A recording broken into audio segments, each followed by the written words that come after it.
सी देखो, रिलैप्स हुआ है क्या कैंसरस है? हॉजकिंस लिम्फोमा कैंसरस होता है? अगर कैंसरस है तो कैंसर का एक प्रोग्राम हम करते हैं, उसमें हेल्प करेगा। एक और बात मैं आपको बताऊं, इसका रिलैप्स इसके ट्रीटमेंट की वजह से होता है। इसका रिलैप्स जो होता है ना, इसके ट्रीटमेंट की वजह से होता है, क्योंकि इसका कोई ट्रीटमेंट कर ही नहीं रहे, हम केवल सफाई कर रहे हैं। हम सफाई कर रहे हैं, या तो सर्जरी करवाने फिर भी ठीक है, चलेगा, मगर सर्जरी कोई ट्रीटमेंट तो नहीं होता। आपने एक गांठ है उसको निकाल दिया काट के, पर वो ट्रीटमेंट तो नहीं है, क्योंकि गांठ बनने के कारण को तो एड्रेस किया ही नहीं। दूसरी बात, अगर किसी मेटास्टेसिस या कोई अगर विरोधाभास रूप में बढ़ रहा है कोशिका, उसको आप छेड़ते हो तो और तेज बढ़ता है, तो उस पर आप कुछ भी करेंगे तो वो और तेजी से बढ़ेगा। उससे अच्छा क्या होता है, पहले अपने कैंसरस इको एनवायरमेंट को आपको रोकना पड़ेगा। मेटास्टेसिस ग्रोथ ही तो है, अनकंट्रोल्ड ग्रोथ है ना, उसको कंट्रोल करना ही तो कुंभक है ना। कुंभक कंट्रोल करने का ही तो नाम है ना।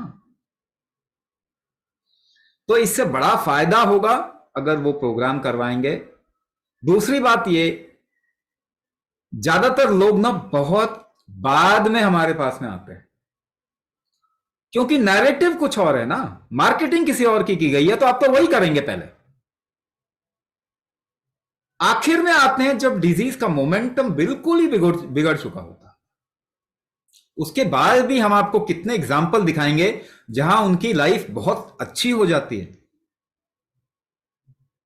ऐसे कितने एग्जाम्पल दिखाएंगे कैंसर के, जो कि उनकी लाइफ बड़ी अच्छी हो जाती है, वो एक्टिव हो जाते हैं, वो काम करने लगते हैं, उनके अंदर डर एंजाइटी सब खत्म हो जाता है, क्लैरिटी आ जाती है, और जब तक वो जीते हैं तब तक बहुत सुंदर तरीके से जीते हैं।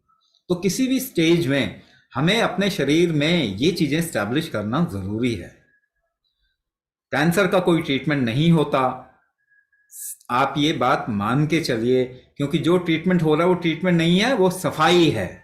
चाहे वो कीमोथेरेपी से हो, चाहे वो रेडिएशन से हो, चाहे वो सर्जरी से हो, केवल एक सफाई है, वो ट्रीटमेंट नहीं है। इम्यूनोथेरेपी एक ट्रीटमेंट होता है जो कि आपकी हालत ही नहीं, दुनिया की हालत और खराब कर देगा। उससे कैंसर आज के टाइम पे 12% के रेट से दुनिया में बढ़ रहा है। अगर इम्यूनोथेरेपी करवाएंगे तो 12 से कहीं ज्यादा रेट से वो बढ़ना शुरू हो जाएगा। आप देख लीजिए, अगले 10 सालों में देख लीजिएगा।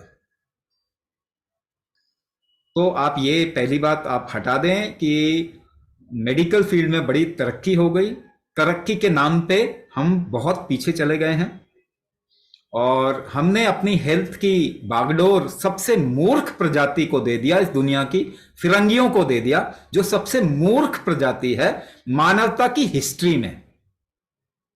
और वो कोलोनाइजेशन कर रहे हैं, मेडिकल कोलोनाइजेशन कर रहे हैं, हेल्थ कोलोनाइजेशन कर रहे हैं, इकोनॉमिक कोलोनाइजेशन कर रहे हैं, क्योंकि उनको कुछ आता नहीं है इसके अलावा। जानवरों की प्रवृत्ति है उनकी, वो मनुष्य कहलाने लायक नहीं है, मगर हमने उनको आका बना लिया, अपने को गुलाम बना लिया, सबसे मूर्ख प्रजाति। हमारे बच्चे बर्बाद हो रहे हैं इस वजह से। 2-2 साल के बच्चे इंसुलिन पे जी रहे हैं। हमको आंखें खोलनी पड़ेंगी। आप लोग भारतीय हैं, आप लोग समझदार लोग हैं, तो ये जो झूठ का नैरेटिव क्रिएट कर दिया गया है ना, इसको आपको कॉल आउट करना पड़ेगा, क्योंकि आपकी हेल्थ और आपके आगे की जनरेशन की हेल्थ का सवाल है। इस वक्त में हमारे पास बहुत लिमिटेशन है कि हम क्या कर सकते हैं, मगर वो तो करिए। कम से कम अपने शरीर को इस लायक तो बनाए कि उसको जीने में आसानी हो जाए। क्या मोमेंटम है डिजीज का, वो तो हमने हर एक को देखा हुआ, बहुत मोमेंटम हमने बना दिया डिजीज का, मगर इसे ऐसे ही रोक सकते हैं। रोकने की तरफ तो जाना है, कितने सक्सेसफुल भी हों, चाहे हम 10% सक्सेसफुल हों, वो करना जरूरी है। मगर मैं आपको बता रहा हूं, हम बहुत ज्यादा इससे परसेंटेज 40-50% से भी ज्यादा हम सक्सेसफुल होते हैं।